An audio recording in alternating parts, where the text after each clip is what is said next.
अब हिजबुल्लाह की खैर नहीं, जनाजे पर इजराइल का बड़ा प्लान। अब खामेनेई के लिए रच रहे चक्रव्यूह, क्या अब होगा हिजबुल्लाह का दी एंड? आखिर क्या करना चाहता है इजराइल? देखिए इजराइल हिजबुल्लाह युद्ध पर बड़ी अपडेट। मिडिल ईस्ट में युद्ध से खुले 7 मोर्चों के बीच आज का दिन बेहद महत्वपूर्ण है। कारण है हिजबुल्लाह के मारे गए चीफ नसरल्लाह का अंतिम संस्कार होना।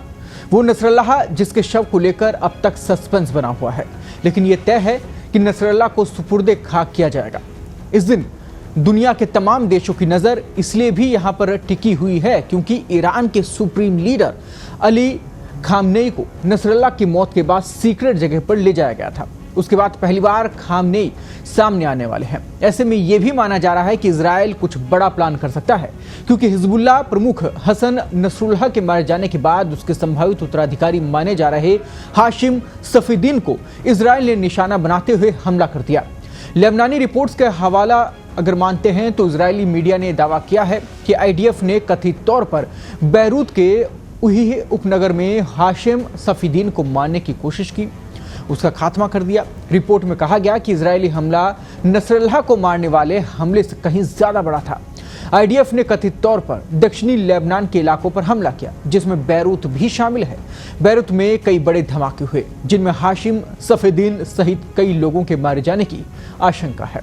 बता दें कि हाशिम सफीदीन को 2017 में संयुक्त राज्य अमेरिका ने आतंकवादी घोषित कर दिया था। वहीं यह भी कहा जा रहा है कि करबला में उन्हें दफनाया जा सकता है।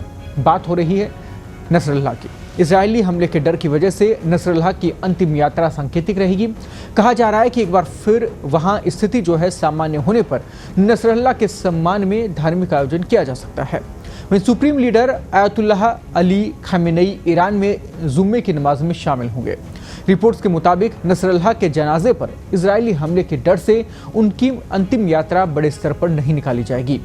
नसरल्लाह के सम्मान में ईरान के विदेश मंत्री अब्बास अरागची लेबनान के बैरूत में जुम्मे की नमाज में शामिल होंगे, लेकिन सुरक्षा कारणों से जनाजे में शामिल नहीं हो पाएंगे। बताया गया है कि ईरान ने कतर के माध्यम से अमेरिका को संदेश भेजा है। ये दावा किया गया है कि अमेरिका को भेजे गए संदेश में ईरान ने कहा है कि अगर इजराइल ने कोई हमला किया तो अब की बार उसका जवाब अपरंपरागत तरीके का होगा, यानी कि ऐसा होगा जैसा सोचा नहीं गया होगा, जिसमें इजराइल के बुनियादी ढांचे को निशाना बनाना शामिल हो सकता है।